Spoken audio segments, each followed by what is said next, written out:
Hey guys, it's Megan. So in today's video, I'm going to be doing episode 3 in my craft room makeover series. It's not as dramatic of a transformation this time, but I still hope you guys will like it.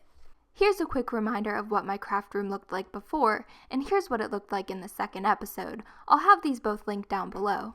I'll probably be doing about one more of these videos and then doing the craft room tour, since it's almost finished. So without further ado, let's just get into it. The first project I decided to make was a pocket organizer using the jeans I had left over from making my denim jacket. I started by cutting out the front and the back pockets off of all of the jeans. I ended up using 16 pockets to make my organizer. I cut off the pockets and then I laid them out in a design that I wanted. Then I sewed each row of squares together. First I went over it with a straight stitch and then I cut off any excess. And then I went over the edges with a zigzag stitch. I went over each edge twice to make sure that it was extra secure. When you're done, you should have something that looks like this. I sewed each row of 4 squares together, and I cut off any of the excess fabric to even out the pockets. And then I sewed each row together. To finish off the edges of the pocket organizer, I cut the waistband off of several pairs of jeans. And I sewed the waistbands onto the edges. To make it easier to sew on the waistbands, I cut them open at the bottom and I used a seam ripper to take out all of the stitches. Once that was done, I removed any fabric that was in between it. Here's what the organizer looked like once I was done, and obviously it's a little bit crooked, but I ended up fixing that later.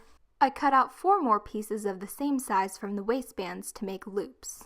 I attached the loops to the top of the organizer, slid it over a wooden dowel, and here's what it looked like once I was done. You can store just about anything in this, but I decided to use it to store craft supplies, obviously. The loops on the waistband are perfect for storing things like scissors and the little broom that I have in the corner. You can also hang things from the loops like the skeleton keychain that I hung on there. I really like the wide variety of pocket sizes so that I could store a whole bunch of different things on there. The next project that I decided to tackle was recovering this old chair.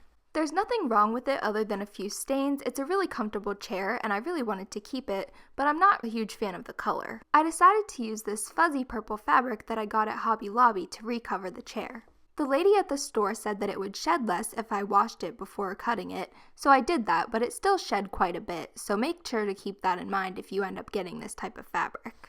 I started out by making a pattern for my chair cover, so I just folded it in half and then traced around one of the sides. And as you can see, there's a curve at the bottom where the 2 parts of the chairs meet. So I decided to make a 1-inch seam allowance, so I just went around with my ruler and marked 1 inch away from the edge, and then I connected the lines that I drew. After that, I just cut the pattern piece out. Then I folded the chair in half the opposite way and I traced around that. And I made this pattern piece the exact same way. And then I made a pattern piece for the little triangle thing on the back of the chair, again doing it the exact same way. When the pattern was done, I pinned it onto my fabric and then I cut out each piece. I folded the fabric in half to make cutting out the pieces easier. I bought 2.5 yards of fabric in case any of you guys were wondering, and I still had a little bit left over once I finished making the chair. When I was done, I had cut out 4 corner pieces and 2 top and 2 bottom pieces. I pinned the larger pieces together, making sure that each one had a top and a bottom piece, and then I sewed along the edge. Here's what the 2 pieces looked like once I was done. I attached the 4 corners to one of the pieces like this, with the right sides facing together. I wanted to keep the original structure of the butterfly chair intact, so I went ahead and I put the piece with the 4 corners sewn onto the front part. Then I flipped it over and then I slipped the back piece underneath the pockets. I used pins to pin the 4 open edges together, and then I sewed along the line shown here. I had to hand sew this because it wouldn't go through my sewing machine since it was kind of like just weird and bulky. I then used hot glue to finish up the edges. I put some underneath each pocket and then I glued the fabric underneath each of the pockets. Then I folded the pocket, like the top part, over the edge to kind of cover the little pocket part that's originally on there, and then I glued that down as well.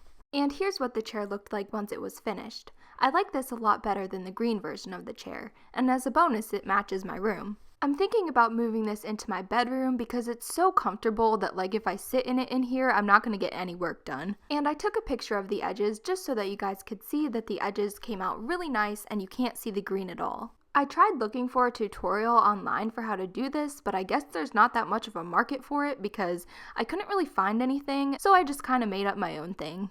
I also made a chair cushion for the chair that I have in here, which I'm not going to show you guys because I kind of hated it. I think I'm just going to have to bite the bullet and get some kind of like $50 chair from Amazon, but that's okay because I haven't really spent much money in this room at all.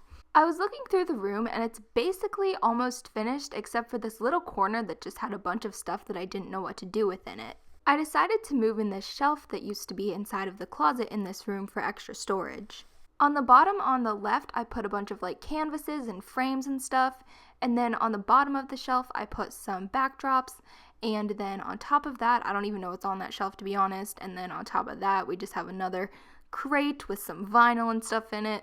You know, I really need to fix up this shelf. That'll be in the next episode. It's not great looking, but it does its job of getting all this stuff up off the floor.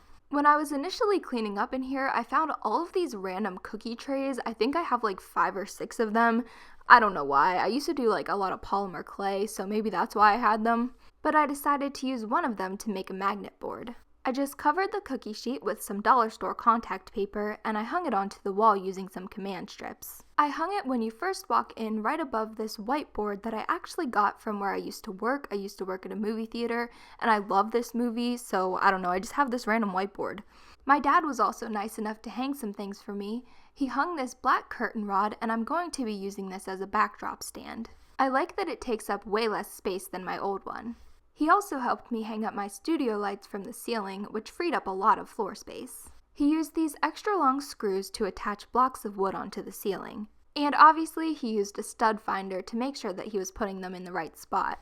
Then he attached these things onto the blocks of wood, and I'd be lying to you if I told you like that I knew what these were because I don't, so if any of you know, please put it in the comments. And then he got a long wooden dowel to put in between the pieces of wood. The lights were attached by slipping them over the wooden dowel. They can still be adjusted so like you can move them up and down, and if I ever needed to remove them from the stands for some reason, I could remove them from the dowel pretty easily. Here are today's shoutouts. If you want a shout out in my next video, go on to my Create This Book video that I posted last Friday and comment what page is your favorite. So thank you guys so much for watching. I hope you enjoyed this video, and if you did, make sure to give it a thumbs up, and if you have any further suggestions of what I should do in this room, let me know in the comments. Also make sure to subscribe for more videos just like this one, and make sure to follow me on Instagram. It is @WellerMegs. And yeah, I love you guys so much, and I will see you guys tomorrow. Bye!